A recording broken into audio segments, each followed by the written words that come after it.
Welcome to the Kottke Ride Home for Friday, January 14th, 2022. I'm Jackson Bird. Today, what is slow internet? And is it a thing we should still be striving towards? What about slow email?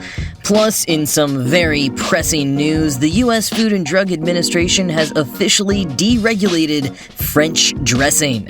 And Welsh scientists have determined that masks make people look more attractive. Here are some of the cool things from the news today. I am someone who desperately wants to do all the things, yet also wants to do so much less. I want to do everything from scratch, grow it all in my hands, move slowly and rest deeply. Yet I also want to know everything, try it all, and create constantly. Especially in this era of digital appetizers cluttering every screen and tempting us every moment of every day, I don't think that I'm alone. We are hungry, we're bloated, we are frenzied, we are tired. In between the endless notifications, the frequent posting, the scrolling, and the streaming, there are new trends towards vinyl records, cameras with actual film, gardening, baking bread. There's a longing for faster and slower, more and less at the same time. The pandemic, along with a growing awareness of the missteps and harm of big tech, seems to have brought some of these tensions to a fever pitch. But what to do about it, or what people en masse really want, has yet to be figured out, despite a steady stream of think pieces and apps doing their level best to crack the code. And one of the latest to catch my attention is a piece in The Atlantic by contributing editor and director of the program in Film and Media Studies at Washington University, Ian Bogost, about the idea of slow email, and one app in particular that's giving it a shot. First, Bogost explains slow internet. Quote, "The slow internet emerged as an idea in 2010, just as the combination of smartphones and broadband had become universal enough to make extremely online a default way of life. The movement arose largely on blogs, already a slower way of writing and reading than the social networks that would soon supplant them, and came amid a spate of interest in slow cinema and slow food. It's not just about being first and fast and superficial," wrote film critic Jim Emerson at the time. "It's an opportunity to consider a spectrum of arguments and evidence." 2 years later, and a month after Facebook went public, the writer Jack Cheng blogged a paean to the slow web, an aspirational design philosophy that would, in principle, short-circuit the assumptions of an always online life. He, too, drew a parallel to slow food and its turn away from mindless consumption. The internet had become impossible to keep up with. Everything happened constantly and all the time. Cheng wanted information to present itself when needed, rather than being delivered in a continuous real-time feed. In 2016, when blogs were all but dead, Cheng disclaimed the whole idea. "A number of the services listed below as examples of slow web are now defunct," he wrote in an update to his post, "and the fast web seems today to be even faster, more frenetic, more addictive. The slow internet was over." End quote. So, Bogost argues, perhaps a slower internet isn't the answer, but rather a different one. One example of an app that's taking a different approach is Pony Messenger. Created by Dmitry Minkovsky, it's meant to mimic typical snail mail. You can compose a message whenever you want, but it's placed in an outbox. Any messages you've written are sent all together just once a day, at the same time that you receive any messages that have been sent to you. Bogost calls it Postal Service cosplay, or slow email. It's a cool concept that echoes an oft-repeated productivity hack, turning off email notifications and only visiting your inbox during certain designated times of the day. But it has one, in my opinion, fatal flaw. It's not like an extension that locks you out of your email. It's a self-contained app. You can only send and receive messages from other users. Now, if it grows enough in popularity, maybe that won't matter, but my knee-jerk reaction would be that it makes the whole thing more of a gimmick than a functional communication platform. Maybe I'm being short-sighted, though. Minkowski did originally try to make it something that would work with email accounts, but he said he soon realized he fell into the trap of trying to fix email, something that many would argue can't be fixed. Bogost calls email the cockroach of internet software, invincible, and Minkowski points out that it will always be tied up with work, while he was trying to create something for more personal, deep connections. And I do like that the app, like email, allows you to embed images and audio files. It's not like text messaging where you feel constrained in length. The sample images on the app's website look more like blog posts. It's definitely evocative of sitting down and taking the time to write down a letter of decent length to a good friend. In all those ways, I really like it. And Minkowski isn't trying to turn it into the next Instagram or something. He's aware that he won't be able to make money in the typical way with what Bogost calls engagement thirst traps, maybe in the apropos form of a weekly circular, in order to make it commercially viable. Not to mega scale, but just to scale. Successful, but not a giant. Earlier in the article, Bogost draws a line in the sand between, quote, art objects that make problems visible rather than proposing viable solutions to them, end quote, and actual design innovations. He seems to imply Pony Messenger could be one of the latter, but given its function as yet another place to message with people, I personally can't help seeing it as anything other than an art object that sheds light on a problem without providing a viable solution. I mean, Bogost himself wrote a few months ago that humans are not meant to be talking to each other as much as we currently do in this online era. So how could an app that asks you to do more talking instead of supplanting existing messaging streams really be a solution to any problems? He even described using Pony Messenger himself as, quote, charming, but we don't really know what to say or how to say it, end quote. What Bogost's point ultimately is, though, is less that Pony Messenger will save the day, and rather that perhaps a whole bunch of platforms with similar values could disrupt big tech enough to make the web a little bit of a nicer place. He says, quote, our suffering arises in part from the speed and volume of our social interactions online. Maybe we can build our way toward fewer of them. Facebook and YouTube and Twitter and TikTok and their ilk are unlikely to reduce engagement on purpose because their businesses rely on maximizing it. But newcomers don't have to play by the same rules. Pony offers a modest but realistic alternative, a somewhat novel way of doing one specific thing online slightly more deliberately than you did before. If 1,000 such flowers were to bloom, perhaps the internet's landscape would become more humane. End quote. And those blooming flowers should not focus on slow, or at least not just on slow. As Jack Chang realized back in 2016, we are so far beyond slow.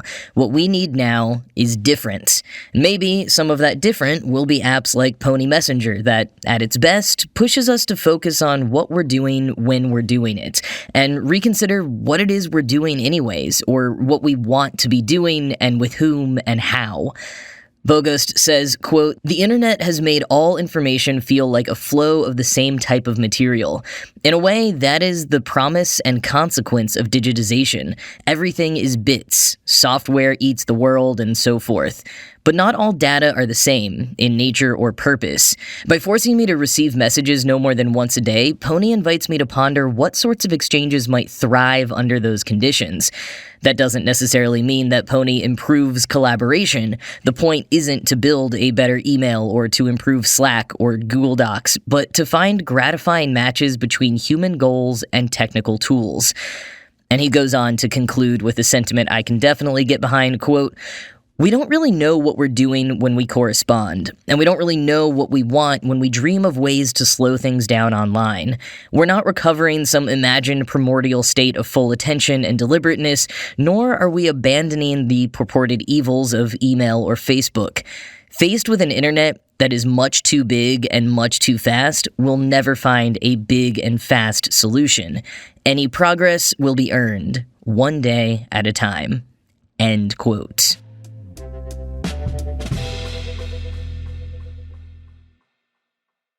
What exactly is French dressing? As of Wednesday, it can be anything it wants. Like ranch dressing, though lacking in quite the same following, French dressing is a uniquely American cuisine. It used to basically just mean vinaigrette, but throughout the early 20th century, it came to take on its own identity in recipes. Typically, it was made of some sort of oil, vinegar, sugar, and some combination of Worcestershire sauce, ketchup, onion juice, paprika, or similar things to give it an orange coloring and a bit of a kick. In 1950, the U.S. Food and Drug Administration established a standard that French dressing could only be one that contained vegetable oil, vinegar, lemon or lime juice, and be seasoned with salt, sugar, tomato paste or puree, and mustard or paprika. And it should be noted that this was essentially the only specific type of dressing to be regulated by the FDA at the time. The only other two, according to the Wall Street Journal, were mayonnaise and a general salad dressing. Why did French dressing get singled out with its own standard of identity by the FDA? I haven't quite been able to figure that out. I suppose because it was kind of a unique thing, and the FDA therefore wanted to make sure consumers were protected when they sought to purchase something calling itself French dressing. In any case, on Wednesday, the FDA officially revoked the standard of identity, saying it's outdated. So now, French dressing can be whatever the heck anyone wants it to be. Or rather, they can do that on February 14th when it goes into effect. One of the stranger parts of this news, though, is that the deregulation of French dressing's standard of identity is something that some people have been fighting for 24 years. Who knew that the salad dressing world was so spicy? Quoting the Wall Street Journal, the Association for Dressings and Sauces, a trade association representing salad dressing, mayonnaise, and condiment manufacturers, petitioned the FDA to revoke the rule in January 1998. The restrictions on what constitutes a French dressing inhibited what could be created to match the desires of French dressing consumers, the petition argued.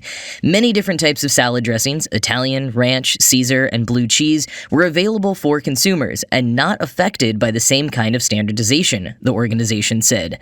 The French dressing standard simply restricts innovation, the trade association said once again in a written statement Wednesday. End quote. Now, the FDA hasn't commented on why it took them 24 years to revoke the standard of identity, why now, but at least one comment on the proposed rule questioned why the FDA was prioritizing the move, and, well, that probably answers the question for why nothing was done about it for 2.5 decades after complaints were first filed, because when is the right time to prioritize the definition of French dressing? Is there ever really a good time? Quoting again, the FDA said the move is related in part to the agency's efforts to modernize food standards so that the industry can innovate and produce healthier foods. The agency is also required by law to re-examine its regulations. The FDA doesn't use standards of identity as a tool very often currently, said Diana R.H. Winters, Deputy Director of the Resnick Center for Food Law and Policy at the University of California, Los Angeles School of Law. And this change in particular may not have a huge impact on what products are already available on the shelves, end quote.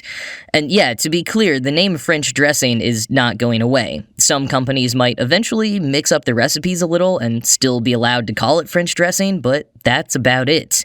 As the Takeout summed it up, quote, rather than see this as the end to French dressing as we know it, maybe we could look at this as an opportunity to innovate. Your next salad could be more modern than you thought, end quote.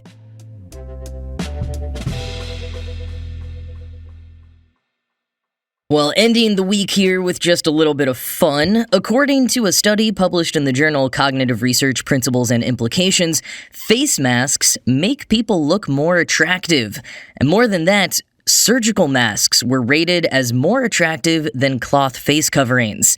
And I can't help but wonder if maybe a lot of the participants in the study are the kind of rule followers like me who are attracted to other rule followers. Like I could see the most attractive person walking down the street, but if I then see them litter, instantly unattracted.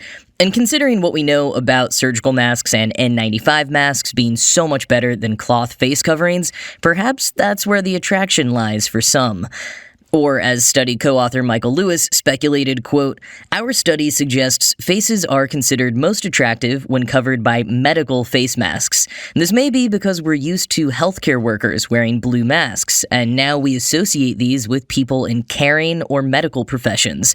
At a time when we feel vulnerable, we may find the wearing of medical masks reassuring, and so feel more positive towards the wearer." End quote. He also points out that this finding is significant considering that research conducted pre-pandemic found that people were less attracted to people wearing medical face masks due to their association with illness. But now, there's been a shift in psychology. Most people associate face masks with taking precautions against illness. Lewis says this is related to evolutionary psychology and mate selection. Quoting The Guardian, "The first part of the research was carried out in February 2021, by which time the British population had become used to wearing masks in some circumstances. 43 women were asked to rate on a scale of 1 to 10 the attractiveness of images of male faces without a mask, wearing a plain cloth mask, a blue medical face mask, and holding a plain black book covering the area a face mask would hide. The participants said those wearing a cloth mask were significantly more attractive than the ones with no masks, or whose faces were partly obscured by the book, but the surgical mask, which was just a normal disposable kind, made the wearer look even better." End quote. Research was also conducted on men viewing images of women with broadly the same results, but it has not been published yet. And for the record, none of the participants were asked to specify their sexual orientations. In terms of just covering the face with anything, Lewis told The Guardian that part of the appeal may be the misdirect of attention to the eyes, or because when part of the face is obscured, the brain fills in the missing pieces. Personally, I think I still look pretty silly wearing a mask, and I don't know if this study is enough to convince me otherwise. I think I'll just keep wearing a mask to avoid attracting COVID, instead of to attract a mate. But hey, whatever it takes, right?